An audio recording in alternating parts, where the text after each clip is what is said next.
waaw loolu dëgg la et en plus aussi dama yaakaar ni plateau yi même bu fekkee ne effectivement la chronique est libre. On dit le commentaire est libre et cetera mais quand même am na un minimum de respect de certaines règles ci déontologie ak la dignité des personnes. mais loolu niveau la aussi. et niveau bi nga war a àndal booy toog ci plateau. mu ngi noonu. day ñëwaat encore ci li ma wax moo tax ma ne la léeg-léeg du sax ñàkk teggin. léeg-léeg ñàkk compétence la ci xam ni nga war a waxee ci plateau. moi je me dis même boo dee chroniqueur mais du excuse xaw ma ban mot laa war a utiliser encore pour wax n'importe quoi nga baal ma ci wax bi. ci plateau. donc li ma bëgg a wax finalement mooy que ni quelque part dama bëggoon ñu gën a dellu si waat ci responsabilité médias yi organiser plateau yi. et que pour man war na am toujours quelque part une rédaction buy mettre ay limites. ci plateau yi et cetera léeg-léeg mu am leen lu rëcc sax mais rapidement di nga sentir correction. justement voilà mais loolu léegi. loolu mooy liggéeyu chef de rédaction. waaw kay directeur de publication. mais am na médias yoo xam ne vraiment dañu lëmbale réew mi nit ñi di leen suivre bu baax a baax te boo xoolee seen émission man sama genre yi sax nga xam ni du ma nitu média damay xam ni lii c'est du grand n'importe quoi te pourtant nit ñi dañ leen di topp maanaam di wax ci lu ñu xamul dara lu ñu deful benn recherche amuñ ci ay information xamuñu nu ñu koy analyser wax sànni est-ce que loolu tam engagé wu responsabilité média bi dafa war a am quand même une rédaction il doit y avoir un minimum. li nga wax ni c'est tellement vrai que keroog maa ngi déglu benn chroniqueur da doon wax si kaw Ngoné Saliou mu ne Ngoné Saliou s'est excusé mais au-delà des excuses de Ngoné Saliou on attend les excuses de Sans Limites. Parce que aussi rédaction bi fa la war a jaaree parce que y a un directeur en chef bi est là bi filtre lépp li nga xamante ni moom moo war a jàll ci plateau bi c'est-à-dire que bu fekkente ne rëcc am na bu fekkente ne article bu ñu bind bu fekkente ne wax yu ñu wax la mais dafay engager toute la responsabilité de la rédaction te loolu également je pense que ne bu ñu doon veiller au grain ci li génn ci plateau yi xëj na ñu gën a def suñu bopp sax police au moins ci yenn en tout cas man ci yenn ci rédaction yi ma jaar wax dëgg fa yàlla parfois da ngay dem ba joteeg le rédacteur en chef parce que da ngay bëgg wax li wala nga jàllal li mu ne la non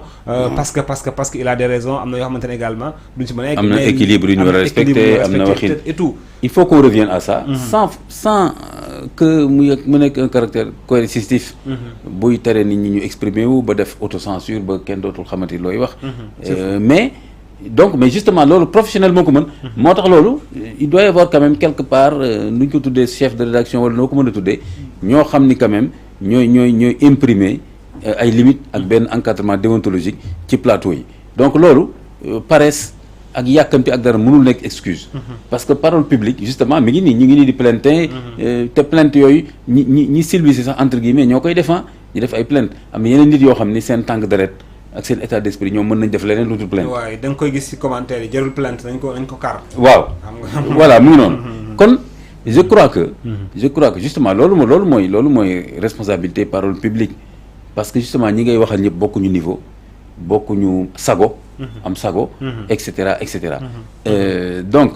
j'en appelle encore à la responsabilité effectivement nu mu tuddati man maa ngi leen di tooñ sax man en fait tooñ maa ko waxee noonu maa ngi leen di poursuivre seen responsabilité ci sama page Facebook. di wax ni léegi Sans Limites communiqué bi ñu génnee c'est intéressant. après di wane ni que ñoom non nekkul ci loolu et que lii erreur la et cetera. dama ni ma leen di cuq noonu naan leen léegi Sans Limites sax avec limite la war a tudd. gars yi di commenter noonu ma ne léegi da ngeen war a wax léegi avec limite lañ tudd moo tax day même tur bi sax gis nga tur bu xaw a ñàkk solo la quoi Sans Limite mooy lan pour dire que à la base kii la seen la woon bu fi nekkoon di jàllale ay faits divers voilà faits de société donc c'était ça et qui était suivi et voilà personne publique voilà personne publique léegi nag la ñu développé def ay studio am rédaction mais dafa war a ànd ak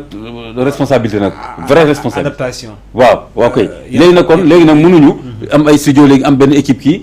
di dem def ay reportage xaw ma sur le terrain et tout bëgg nag léegi di continuer léegi fonctionner comme koo xam ni doo jël engagement déontologique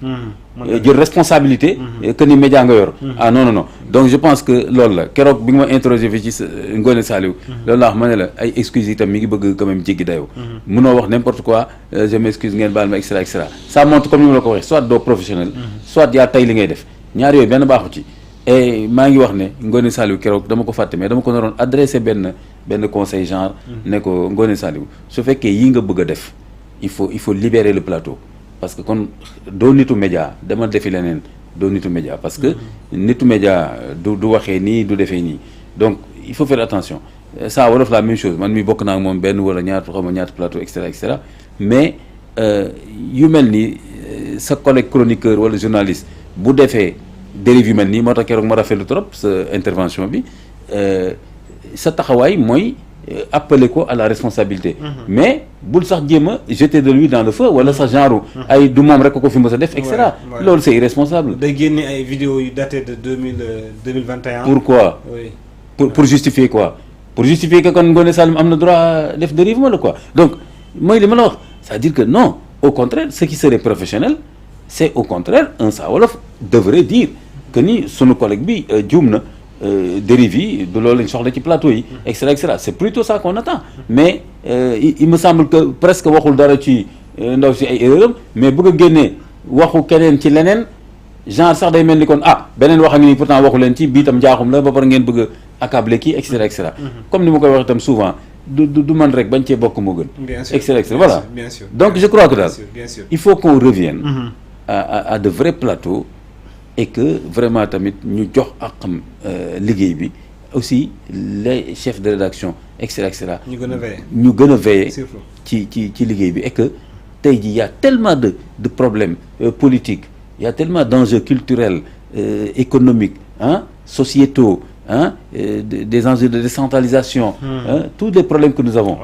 yoo xam ni ku bëgg gis naa benn influenceur bu bokk Pastef mu ne gars yi dañoo fàtte suñu diaspora bon nga xanaa par exemple waxatuñ ci c'est ça quoi nee na ñu ngi plan de redressement bi Ibrahima déggati nga kenn wax ci plan de redressement nee na ñu ngi topp des faits divers di wax na lii di wartoon wax lii ba finalement ñun suñu bopp sax dañu rendre sa service le régime actuel qui est en train je suis d'accord avec lui non ça a été tellement pertinent quand même dama koy suivre que c'est quelqu'un qui est très posé et il pose de très bonnes questions loolu lañ soxla on a besoin de débat public bu serein bu libre et que maintenant médias yi di impulser débat bi loolu lañ soxla parce que médias yi justement loolu mooy seen rôle bi justement mais actuellement Ibrahima c'est pas ça dañu wàcc seen ànd fi mu nekk nii quelqu'un qui est journaliste ou bien même qui est chroniqueur dama koy dugalaale rek ci biir ñi nekk ci biir plateau yi après ils sont là parce que moi je me dis chroniqueur bi Ibrahima xaw na jegente tuuti ak journaliste bokkul ak invité bi li muy wax moom la engagement mën na fa wax njaaxum après ñu ne non mais chroniqueur bi ak journaliste bi ñooñu fi mu nekk dañu war a impulser xool un débat riche un débat public